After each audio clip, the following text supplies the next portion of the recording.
abril de 1952, Santo Amaro, São Paulo. Gertrudes Danziger, de 29 anos, sai para uma consulta de rotina ao dentista. Uma ida sem volta. Seu marido, um ex-piloto da aviação alemã, preocupado com a sua demora, dá queixa do seu desaparecimento. Levou poucas horas até que a polícia localizasse o corpo da mulher assassinada, apenas a 200 metros da sua residência. O delegado procura por pistas, e uma testemunha alega ter visto um homem perseguindo a vítima. Então, o que ninguém esperava. A polícia estava em busca de um assassino que era a cara do delegado.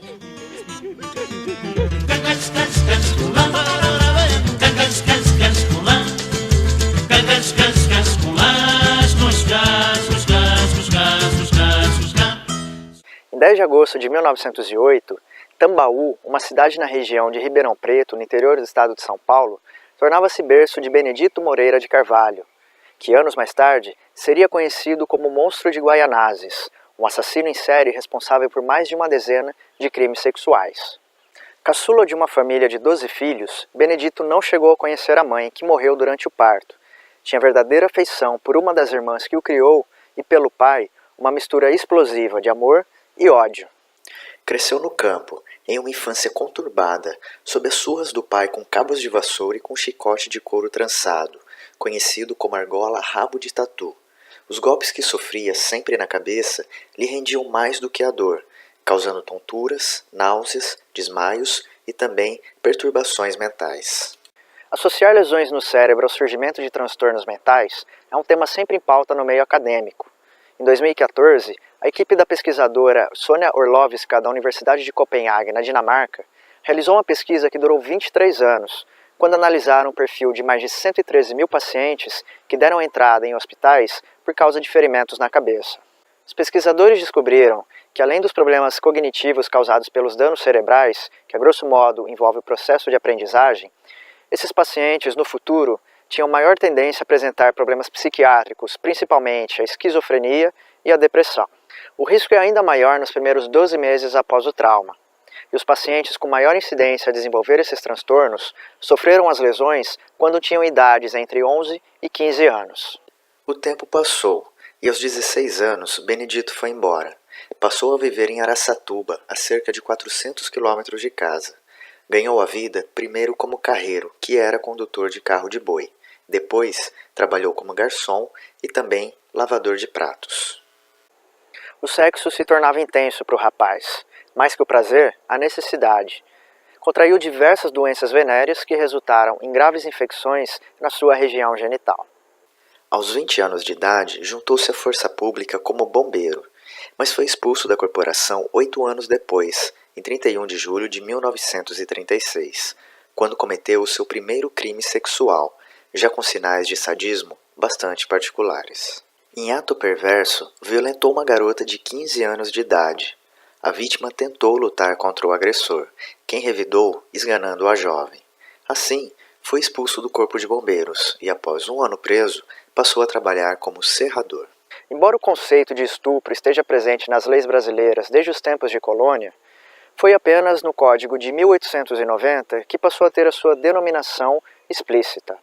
Era considerado um crime contra a segurança da honra, a honestidade das famílias e do ultraje público. Se uma mulher tida como moralmente honesta fosse abusada com violência, o seu agressor poderia ser punido de 1 a 6 anos de prisão. E, curiosamente, se a mulher fosse considerada uma figura pública ou uma prostituta, esse tempo era diminuído de 6 meses a 2 anos de reclusão. Em 1940, uma revisão no Código Penal brasileiro previa o crime contra os costumes e que poderia ser praticado apenas por homens e as vítimas, sempre mulheres, consideradas sujeitos passivos da ação. Foi em 2009 que uma grande mudança no Código Penal causou discussão tanto entre magistrados quanto a população de um modo geral. A lei de atentado violento ao pudor fundiu-se a de estupro, dando uma nova perspectiva na interpretação do delito, quando tanto homens quanto mulheres poderiam ser considerados agentes passivos ou ativos do crime. Já na capital de São Paulo, Benedito foi novamente preso em 1941, no bairro da Penha, acusado de atentado violento ao pudor, e foi condenado a 2 anos e 11 meses de cadeia. A partir de então, seus crimes começaram a se tornar frequentes. assim como as prisões. Em julho de 1946, o criminoso agarrou uma menina de 16 anos de idade, conhecida como Naomi. Ela resistiu, mas ele foi ainda mais persistente. Levou a vítima para o matagal, esganou e estuprou a garota. O fato ficou conhecido como o crime da Estrada da Peninha. Embora tenha sido preso, Benedito se identificou sob o nome falso de Joaquim Moreira de Carvalho. A princípio, foi condenado a 6 anos de reclusão, período que foi posteriormente reduzido para 3 anos e meio, e saiu em liberdade condicional em dezembro de 1949. No período de janeiro a agosto de 1951, Benedito contabilizou 7 tentativas de estupro, sendo a última delas contra a menina Dina, de 13 anos. Ele arrastou a criança para o matagal, mas o crime foi interrompido pela chegada de um rapaz ao local. Em 6 de setembro de 1951, 19 dias após o ataque a Dina, o homem foi preso em flagrante ao invadir a casa de uma outra jovem. Dessa vez, utilizou-se de um cinto para apertar o seu pescoço, mas a vítima começou a gritar. Assustado, o homem fugiu. Foi perseguido e preso por populares. Menos de 2 meses depois, voltou à liberdade por meio de um habeas corpus. Em poucos dias após a sua saída da prisão, o criminoso cometeu um novo estupro, dessa vez contra uma garota de São Bernardo do Campo, na região do ABC. Esse foi um desfecho triste, mas o capítulo que se iniciava era ainda mais cruel. O estuprador estava prestes a se tornar um assassino em série.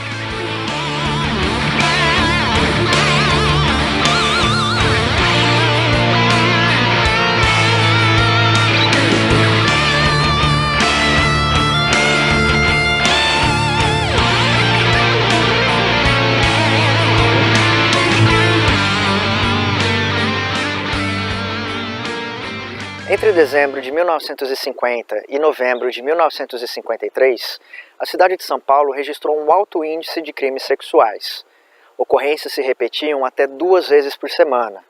Por outro lado, pouco se sabia sobre o suposto criminoso e por onde seguir com as investigações.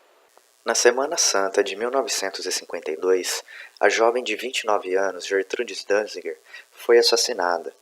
A polícia, assim que chegou ao local do crime, logo começou a buscar por pistas que levassem ao assassino. E de repente, uma testemunha que alegou ter visto um homem seguindo a vítima começou a gritar desesperada, enquanto apontava para o delegado presente à cena, Adalberto João Kurt. Ele não era o assassino, mas estava em busca de um sujeito facilmente confundido com ele. Essa foi a primeira pista que a polícia obteve sobre o criminoso que estava à solta. A polícia passou a interrogar então testemunhas de outros crimes sexuais e que aparentemente não tinham nenhuma relação com o caso da jovem assassinada. Essas pessoas relatavam um homem forte, que carregava uma pasta de couro marrom debaixo do braço, loiro e com altura e fisionomia parecidas com a do delegado Kurt. Algumas relatavam ainda um homem de bigode fino e bem aparado e que trajava um chapéu cinza de aba baixada, camuflando parte de seu rosto. Boa parcela dos criminosos sexuais cometem os seus delitos em áreas que têm bastante conhecimento, seja pelo movimento ou pela geografia, o que leva a crer que geralmente atuam em regiões próximas à sua residência ou ao seu trabalho.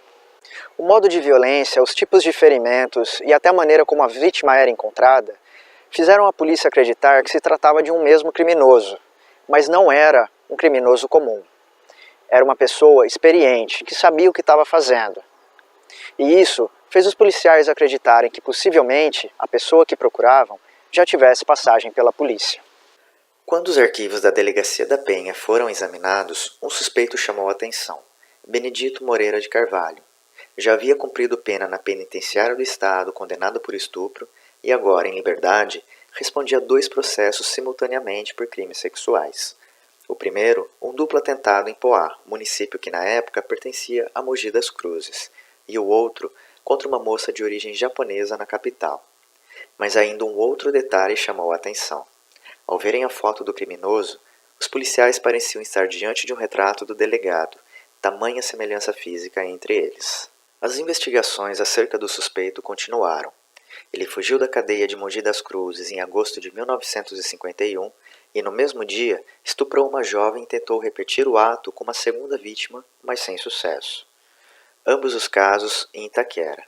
O suspeito se apresentava com distintas identidades, como Joaquim Moreira de Carvalho, Benedito Moura de Carvalho e José Carvalho.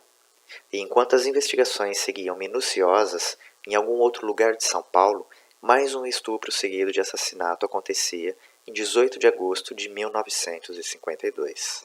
No local do crime, a polícia ouviu testemunhas que, mais uma vez, relatavam um sujeito com as características físicas de Benedito. E a partir desse momento, descobriu-se que o principal suspeito trabalhava em serrarias. A polícia então mapeou todas as serrarias da cidade e cruzaram informações com aquelas às quais o homem havia trabalhado. Folhas de frequência, cartões e livros de ponto confirmaram aquilo que se queria saber. Benedito havia faltado ao trabalho ou estava desempregado em todas as datas dos crimes investigados, sem exceção. Comprovou-se também que os crimes aconteceram sempre em regiões próximas às serrarias. O suspeito estava de fato identificado.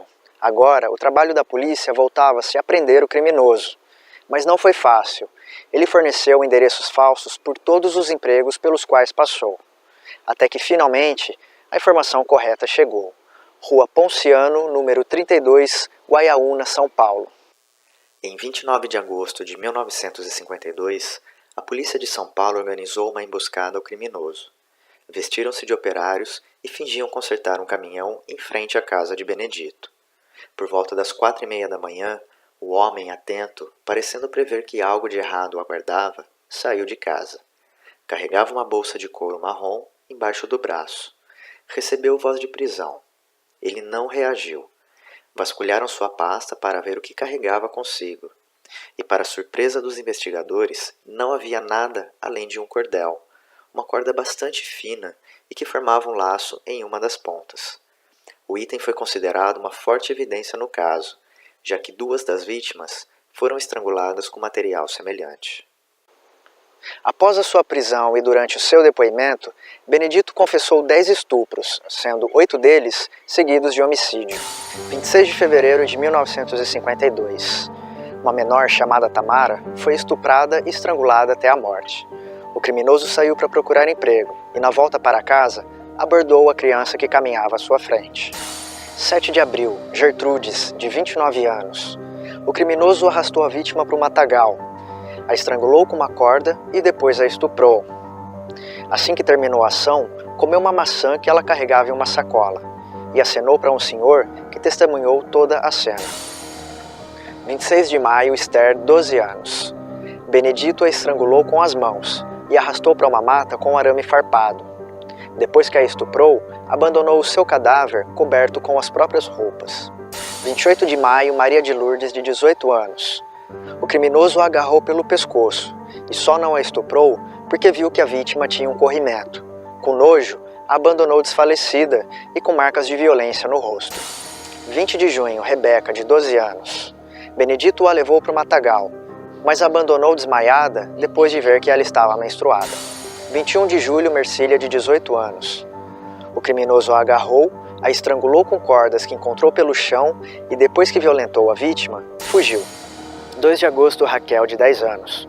O criminoso a estrangulou com uma corda e depois a violentou, mas ela não morreu por asfixia, e sim por causa dos ferimentos causados pelo sexo forçado. Assim que abandonou seu corpo, Benedito encontrou com Abraão, um garoto de 8 anos. Apertou o seu pescoço até que ele desmaiasse e depois também o violentou. 18 de agosto, Ruth, 10 anos. Após estuprar a menina, o assassino fugiu deixando seu corpo recostado em uma árvore. 21 de agosto, Miriam, de 15 anos. Foi a vítima que mais lutou contra o estuprador, mas foi em vão. Foi asfixiada e violentada. Assim como todas as outras meninas, ela foi abordada nos arredores de casa e levada a matagais próximos, onde seria posteriormente abandonada.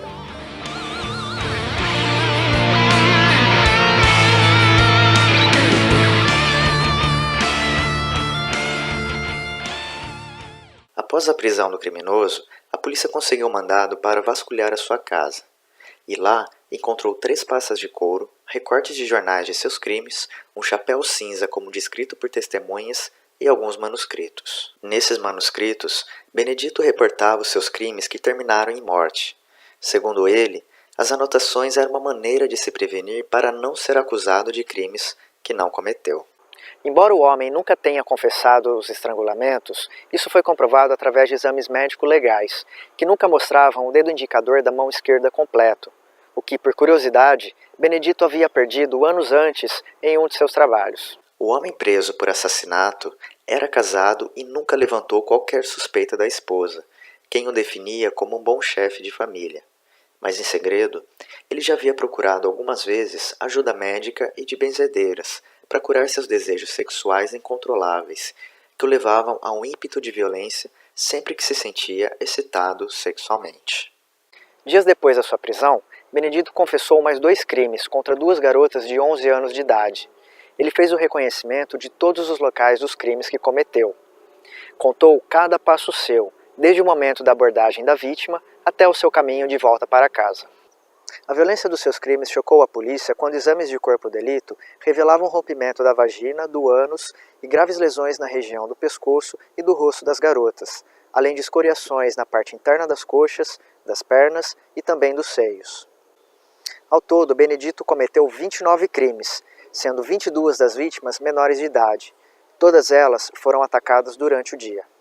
O assassino foi levado ao manicômio judiciário de São Paulo em 24 de outubro de 1952.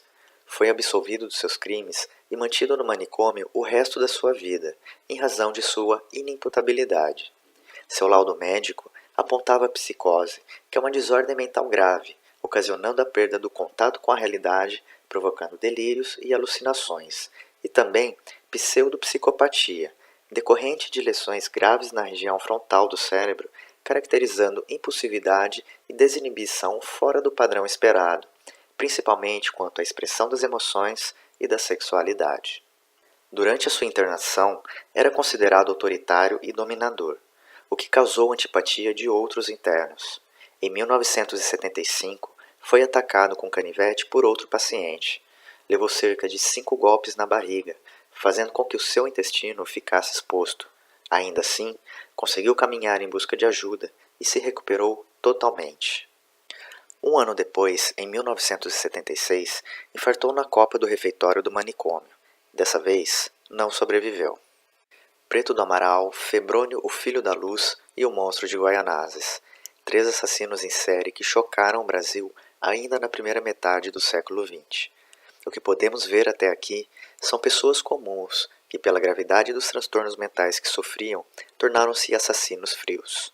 A falta de estrutura familiar e emocional, assim como lesões no sistema nervoso central, tornaram-se significativos agravantes e que fizeram pessoas desconhecidas terem seus caminhos tristemente cruzados com um desses criminosos. Eram pessoas contadoras de histórias.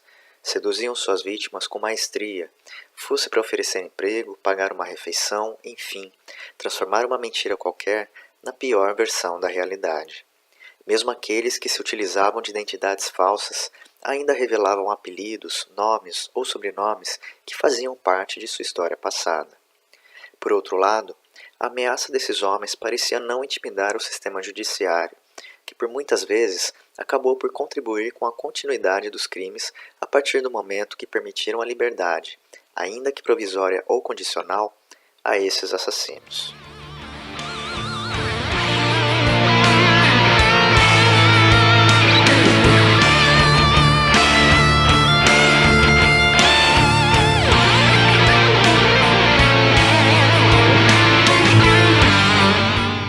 Infelizmente, o estupro é ainda um crime muito atual.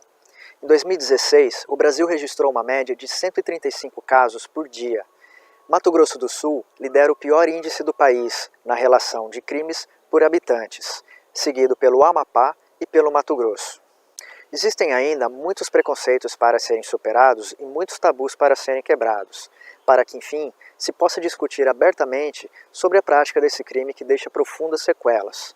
São vítimas que muitas vezes se calam por medo e também, acredite, por vergonha, quando na verdade deveríamos nos envergonhar de sermos o 5º país no ranking mundial de violência contra a mulher.